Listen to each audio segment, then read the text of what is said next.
Hello everyone, welcome to CSS exam desk. First word is analgesic. ये medicine की term है और adjective होता है और इसका मतलब होता है कोई भी ऐसी मेडिसिन जो हेल्प करे पेन को कम करने मतलब दर्द कम करने की कोई जो दवाई होगी वो एनाल्जेसिक कहलाती है। Medicine to combat pain. इसके एंटोनिम्स होंगे पेनफुल और स्ट्रेसफुल।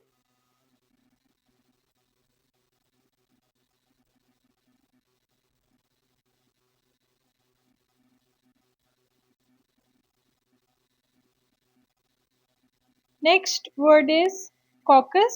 कॉकस नाउन है और पॉलिटिकल टर्म है। आपने अक्सर न्यूज़ में भी पढ़ा होगा, न्यूज़पेपर्स में ये वर्ड बहुत यूज होता है। इसका सिनोनिम है type of private political meeting, जो जिसमें पॉलिटिशियंस कोई ऐसी मीटिंग करें जो बहुत प्राइवेट हो, वो कॉकस कहलाती है। तो इसके एंटोनिम्स, नियर एंटोनिम्स होंगे डिपार्ट्स और टेक ऑफ्स।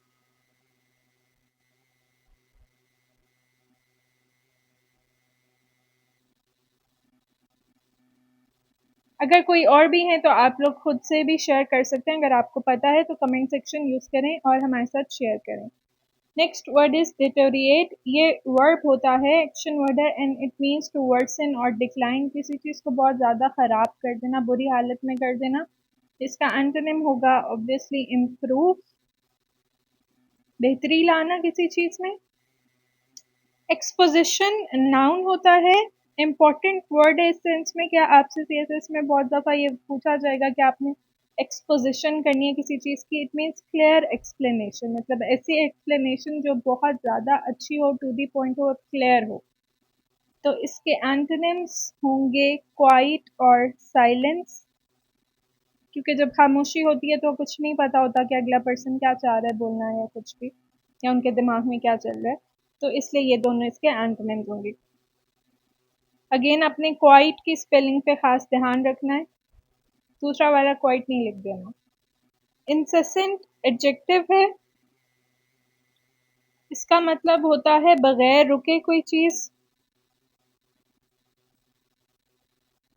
सिनोनिम होगा विदाउट स्टॉपिंग और एंटोनिम्स होंगे इसके ओकेजनल और intermittent.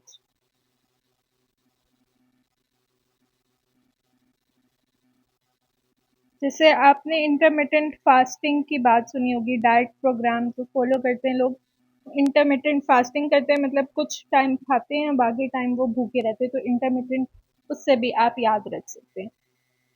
Next is mail storm.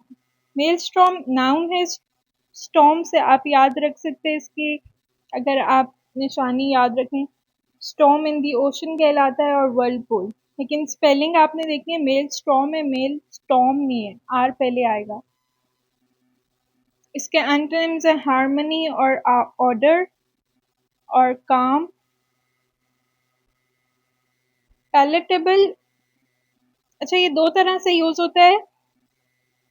Adjective है एक, इसका मीनिंग होता है something that is good to eat, और दूसरी बात, दूसरा मीनिंग ये, दूसरा सिनोनिम इसका ये अग्रीएबल और सेटिस्फैक्टरीली, दोनों ही एडजेक्टिव्स हैं। तो इसके एंटोनिम्स उस हिसाब से हम याद कर लेंगे। गुड टू ईट का एंटोनिम होगा टेस्टलेस और इंसिपिड, और पैलेटेबल का होगा अनपैलेटेबल।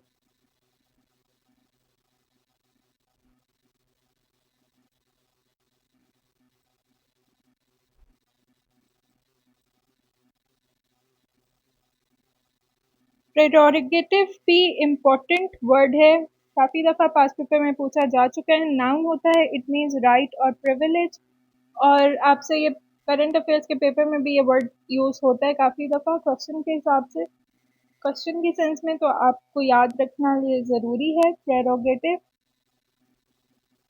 इसके एंटोनिम्स होंगे फ्लॉ और हिंड्रेंस, या हर्डल भी हो सकता है इसका near antonym. Seventh French word है और इसका मीनिंग है पर्सन विद नॉलेज, मतलब कोई ऐसा पढ़ा लिखा पर्सन जो होता है वो सेवेंथ कहलाता है। इसके एंटोनिम्स होंगे फूल और इग्नोरमस। ये अगर याद हो तो हमने ये वर्ड पहले डिस्कस किया था लास्ट लेक्चर में।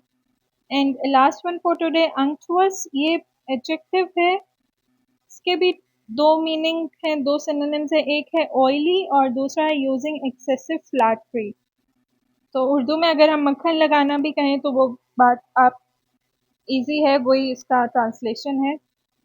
बहुत ज़्यादा किसी को फ्लैटरी में रखना, बहुत किसी की खुशामद करना अंक्टुअस कहलाता है। तो इसके एंटोनिम्स होंगे ब्लंट और सिंसियर।